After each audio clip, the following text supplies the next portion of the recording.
দক্ষিণ 24 পরগনা জেলায় কুলপি থানার অন্তর্গত নিশ্চিন্তপুর বাজারে গতকাল মাঝরাতে সরস্বতী পুজোর দিন একটি মা কালী সার ভান্ডার নামে কীটনাশক সারের দোকানে দুঃসাহসিক চুরির ঘটনা ঘটে।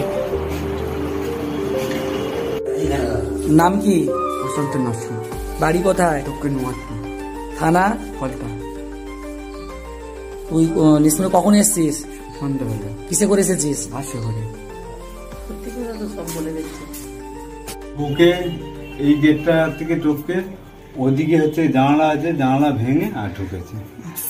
নিশ্চিন্তপুর রাখালদাস উচ্চ মাধ্যমিক বিদ্যালয় প্রাঙ্গণে সরস্বতী পুজোর অনুষ্ঠানে কাজে ব্যস্ত ছাত্রছাত্রীরা হঠাৎই সেই সময় বিদ্যালয়ের পাশে থাকা কীটনাশক সারের দোকান থেকে কিছু শব্দ শুনতে পায় এবং সন্দেহজনকভাবে তৎক্ষণাৎ বিদ্যালয়ের উপস্থিত থাকা ছাত্ররা দোকানটির চারিদিকে ঘিরে ফেলে, হাতে নাতে ধরে ফেলে চোরটিকে।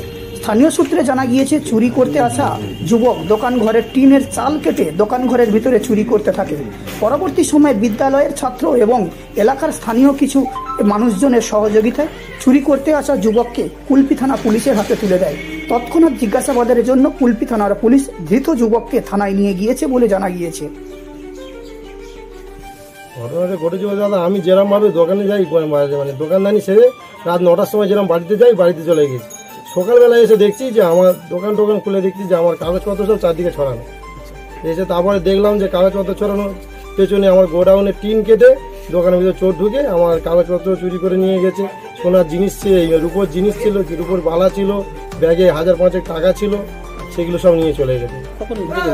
রাত 1টা-1:30টার দিকে শুনলাম যে রাত 1টা-1:30টার দিকে চুরিটা হয়েছে আর চোরটাকে ধরাও পড়েছে।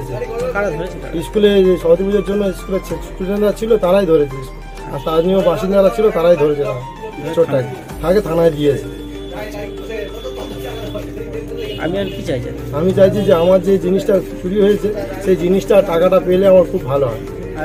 আর চাইছি যে থানা থেকে যেন চারিদিকে কড়া ব্যবস্থা নেয় তাদের জন্য, আর ডিউটিটা ভালো করে করলে আমাদের চুরি টুরি যাতে না হয়। আপনার নাম? সুরজিৎ ঘাঁটি, মা কালী সার ভান্ডার আমার দোকানের নাম, নিশ্চিন্তপুর।